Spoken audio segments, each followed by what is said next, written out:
What's going on, you guys? Trent here at Rocky Mountain ATV MC. Today we're talking about air filters for the BMW R1300 GS Adventure. BMW made this bike to go off-road.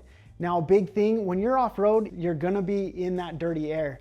So an air filter is super important. This is gonna be something, it's pretty easy to get to on these bikes, but it's gonna be something that you're gonna wanna check quite regularly. Tusk has come to the rescue with these first line air filters. This is gonna allow your bike to maintain breathing in that clean air as it's filtering out all that dirt. Now, when it comes to these Tusk air filters, when you buy one, you do get filters for both sides.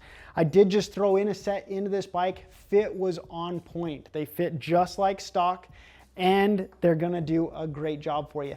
Again, if your bike is gonna be living off-road, you're gonna wanna check this a lot so that you can make sure to keep that performance up as well as the air clean going in. Now, to get yours, go to our website or jump to the link below, as well as if you do have any questions about our first line air filters, leave those in the comments below. We'd love to get you helped out. Now, this does just scratch the surface. We've got a lot more to check out. Jump on our site and find all the goodies that we've got for you here at Rocky Mountain. I'm Trent, and thanks so much for watching.